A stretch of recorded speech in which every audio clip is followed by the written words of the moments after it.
انسان کی خاندانی زندگی میں سب سے اونچا مقام اور سب سے بڑا حق والدین کا ہے. گویا حقوق العباد میں، بندوں کے حقوق میں سب سے پہلا حق ماں باپ کا ہے. والدین کے اس مقام اور حقوق کی اہمیت کا اندازہ کلام الہی کے انداز بیان سے ہو سکتا ہے کہ اللہ تعالیٰ نے اپنے حقوق کے ساتھ ساتھ والدین کے حقوق کو بیان فرمایا ہے، اور ان کی ادائیگی کی تنبیہ نہ صرف امت مسلمہ بلکہ اس سے پہلے کی امتوں کے لیے بھی لازم تھی. قرآن پاک میں پہلے ہی پارے میں اس کا ذکر کچھ یوں آتا ہے: وَإِذْ أَخَذْنَا مِيثَاقَ بَنِي إِسْرَائِيلَ لَا تَعْبُدُونَ إِلَّا اللَّهَ وَبِالْوَالِدَيْنِ إِحْسَانًا وَذِي الْقُرْبَى وَالْيَتَامَى وَالْمَسَاكِينِ وَقُولُوا لِلنَّاسِ حُسْنًا وَأَقِيمُوا الصَّلَاةَ وَآتُوا الزَّكَاةَ ثُمَّ تَوَلَّيْتُمْ إِلَّا قَلِيلًا مِّنكُمْ وَأَنتُمْ مُعْرِضُونَ. اور جب ہم نے بنی اسرائیل سے وعدہ لیا کہ عبادت نہ کرنا مگر اللہ کی، اور والدین کے ساتھ احسان کا رویہ اختیار کرنا، اور رشتہ داروں کے ساتھ اور یتیموں سے اور مسکینوں سے اور لوگوں سے بھلی بات کہنا اور نماز قائم کرنا اور زکوٰۃ ادا کرنا، پھر تم نے منہ موڑ لیا مگر تم میں سے بہت کم، یعنی اس وعدے پہ پورے اترے. وَأَنْتُمْ مُعْرِضُونَ، اور تم ہو ہی منہ پھیرنے والے، تم ہو ہی اعراض برتنے والے. تو گویا نماز اور زکوٰۃ کا حکم بھی یہاں پر والدین اور دیگر انسانوں کے حقوق کے بعد ہے. وَبِالْوَالِدَيْنِ إِحْسَانًا، اور والدین کے ساتھ احسان کرو گے. احسان، اچھا کرنا کسی کے ساتھ. ماں باپ کے ساتھ اچھا سلوک انسان کی سعادت کی علامت ہے. مخلوق میں سب سے بڑا حق ماں باپ کا ہے. حقوق العباد میں پہلا حق والدین کا ہے. قرآن پاک میں جگہ جگہ ماں باپ کے حق کو اللہ تعالیٰ کے حق کے ساتھ بیان کیا گیا ہے.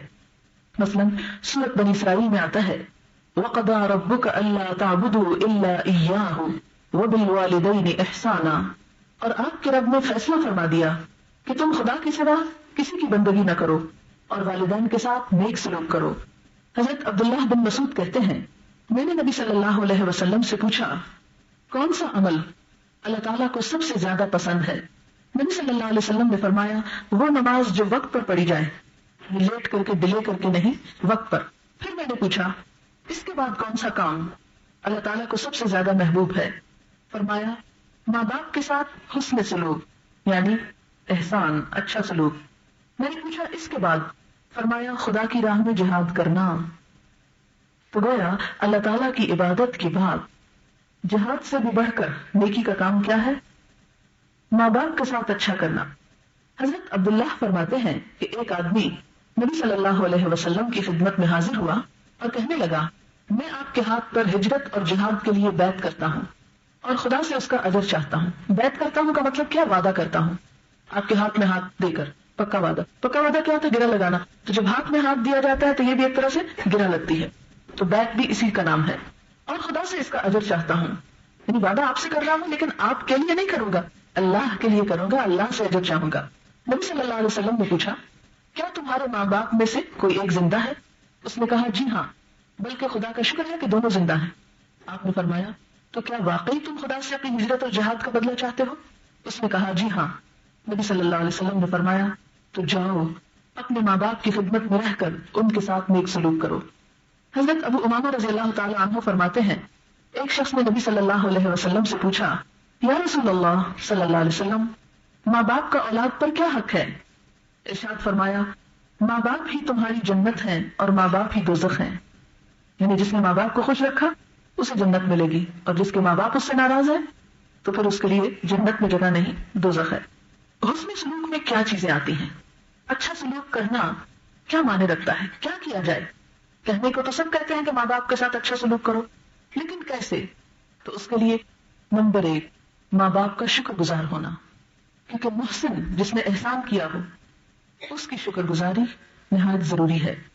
ہمیں دنیا میں وجود ہی ان کی وجہ سے ملا ہے. یہ ہمارا جسم ہمیں کیسے ملا، کہاں سے آیا؟ ان کی بدولت. ہمیں ہر شخص اپنے آپ سے پیار کرتا ہے نا، اپنے وجود کو بہت پسند کرتا ہے. کبھی دیکھا کیجیے لوگ شیشہ کتنے شوق سے دیکھتے ہیں. بہرحال تو یہ اچھی اچھی شکلیں دنیا میں آنے کا سبب کون ہے؟ والدین. پھر وہی پال پوس کر، محنت کر کے، تکلیف اٹھا کے، ہماری نجاستیں صاف کر کے، طرح طرح کے دکھ اٹھاتے ہیں، محنت کرتے ہیں، مشقت کرتے ہیں. اور یہ سب کچھ جو ہماری خدمت کی جاتی ہے یہ بہت محبت کے ساتھ ہوتی، بہت شفقت کے ساتھ، بغیر کسی بیزاری کے. اسی لیے پھر ہمارا فرض کیا بنتا ہے؟ ان اشکر لی ولوالدیک، جیسے اللہ تعالیٰ نے فرمایا میرے شکر گزار بنو اور والدین کے شکر گزار بنو. شکر گزاری کے بعد اگلی چیز ہے والدین کو خوش رکھنے کی کوشش. بالوالدین احسانہ میں خوش رکھنے کی کوشش، یعنی ان کی مرضی اور مزاج کے خلاف ایسی باتیں اور ایسے کام نہیں کرنے چاہیے جو انہیں ناپسند ہوں، اور خصوصاً جب وہ بوڑھے ہو جائیں، کیونکہ بڑھاپے میں مزاج میں بہت چڑچڑا پن اور کھردرا پن آ جاتا ہے. اس لیے اس وقت ان کے رویوں سے جو ناپسند بھی ہوں آسان طریقے سے درگزر کر جانا چاہیے. اسی لیے قرآن پاک میں اللہ تعالیٰ فرماتے ہیں اما يبلغن عندك الكبر احدهما او كلاهما فلا تقل لهما اف ولا تنهرهما، اگر ان میں سے ایک یا دونوں تمہارے سامنے بڑھاپے کی عمر میں پہنچے تو تم ان کو اف تک نہ کہو اور انہیں جھڑک کے مت بات کرو یا انہیں جھڑکیاں نہ دو. حضرت عبداللہ بن عمر کہتے ہیں کہ نبی صلی اللہ علیہ وسلم نے فرمایا خدا کی خوشنودی والد کی خوشنودی میں ہے اور خدا کی ناراضگی والد کی ناراضگی میں ہے. یعنی اگر کوئی شخص اپنے رب کو خوش کرنا چاہے تو کیا کرے؟ اپنے والد کو خوش کرے. والد کو ناراض کر کے خدا کو خوش نہیں کیا جا سکتا. حضرت عبداللہ ہی کہتے ہیں ایک آدمی اپنے ماں باپ کو روتا ہوا چھوڑ کر نبی صلی اللہ علیہ وسلم کی خدمت میں ہجرت پر بیعت کرنے کے لیے حاضر ہوا. اسلام کی خاطر مکہ چھوڑ کر مدینہ آپ کے ساتھ جانا چاہتا تھا تو نبی صلی اللہ علیہ وسلم نے اس کو اجازت نہیں دی. آپ نے فرمایا جاؤ اپنے ماں باپ کے پاس واپس جاؤ اور ان کو اسی طرح خوش کر کے آؤ جس طرح تم ان کو رلا کر آئے ہو. یعنی آ جانا تم ہجرت کر لینا لیکن انہیں روتے ہوئے چھوڑ کے نہ جاؤ، انہیں راضی کر کے نکلو. عام طور پر کیا ہوتا ہے کہ اگر ہم کوئی نیکی کا کام کرنے جا رہے ہوں اور بعض اوقات ماں باپ پسند نہ کرتے ہوں تو ہم کہتے ہیں پھر کیا ہوا، اللہ کا حکم ہے نا، انسان کو بس اپنے رب کو راضی رکھنا چاہیے. ماں باپ اگر ناراض بھی ہوں تو کوئی بات نہیں، میں کون سا غلط کر رہی ہوں. نہیں، ایون اگر بڑی سے بڑی نیکی کا بھی موقع ہو تو اس میں ماں باپ کو ناراض چھوڑ کر نہیں، ان کو راضی کر کے. اور یاد رکھیے ماں باپ کے دل اپنی اولاد کے لیے ہمیشہ بہت نرم ہوتے ہیں. وہ ان کی چھوٹی سی کوشش سے بھی بہت جلدی خوش ہو جاتے ہیں. چھوٹی چھوٹی چیزیں ان کو راضی کرنے کے لیے کافی ہو جاتی ہیں. وبالوالدین احسانہ میں اگلی چیز خدمت. پہلی چیز شکر گزاری، دوسری خوش رکھنا، اور تیسری خدمت. والدین کی خدمت انسان کو جنت کا مستحق بناتی ہے اور یہ ایسی نیکی ہے جو انسان کو دونوں جہان کی سعادتوں سے ہمکنار کر کے مشقتوں سے بچاتی ہے، دونوں جہان کی مصیبتوں سے بچاتی ہے. نبی صلی اللہ علیہ وسلم نے فرمایا جو آدمی یہ چاہتا ہو کہ اس کی عمر دراز کی جائے، یعنی عمر لمبی ہو، کوئی چاہتا ہے آپ میں سے؟ سبھی چاہتے ہیں. اس کی روزی میں کشادگی ہو، یعنی مال زیادہ ہو اس کے پاس، اس کو چاہیے کہ اپنے ماں باپ کے ساتھ بھلائی کرے، احسان کرے. یعنی آپ نسخہ دیکھیے ذرا، نسخہ کیا ہے خوشحال ہونے کا؟ ماں باپ کے ساتھ بھلائی اور صلہ رحمی کرے، یعنی ماں باپ کے بعد دیگر رشتہ داروں کے ساتھ بھی اچھا کرے. نبی صلی اللہ علیہ وسلم نے فرمایا وہ آدمی ذلیل ہو پھر ذلیل ہو پھر ذلیل ہو.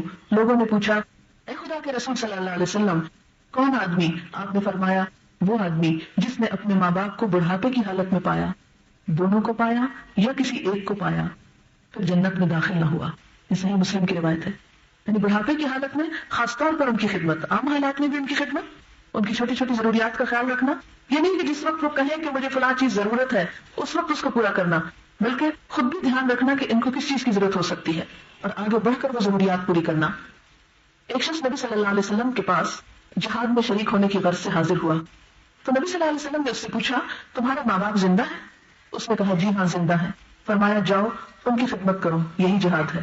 اگرچہ جہاد کی بہت فضیلت اور ضرورت ہے لیکن یہاں پر کیا ہے کہ ماں باپ کی خدمت بسا اوقات جہاد سے بھی افضل ہے، اور خصوصاً ایسے میں جبکہ ان کو کوئی اور دیکھنے والا نہ ہو. وبالوالدین احسانہ میں والدین کا احترام، خدمت کے بعد احترام. کیونکہ بسا اوقات ہم خدمت کرتے ہیں لیکن موڈ آف کر کے ادھر ادھر منہ بنا لیے، کیوں ہم ہی رہ گئے، ہم کو کام کہتے ہیں کسی اور کو کیوں نہیں کہتے.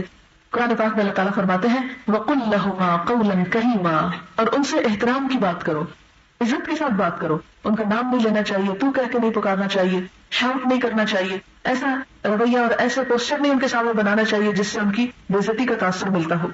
ایک مرتبہ حضرت عبداللہ بن عمر نے حضرت ابن عباس سے پوچھا کیا آپ یہ چاہتے ہیں کہ جہنم سے دور رہیں اور جنت میں داخل ہو؟ ابن عباس نے کہا کیوں نہیں، خدا کی قسم یہی چاہتا ہوں. حضرت ابن عمر نے پوچھا آپ کے والدین زندہ ہیں؟ ابن عباس نے کہا جی ہاں میری والدہ زندہ ہیں۔ ابن عمر نے فرمایا اگر تم ان کے ساتھ نرمی سے گفتگو کرو، اگر تم ان کے ساتھ نرمی سے گفتگو کرو، ان کے کھانے پینے کا خیال رکھو تو ضرور جنت میں جاؤ گے، بشرطے کہ بڑے گناہوں سے بچتے رہو۔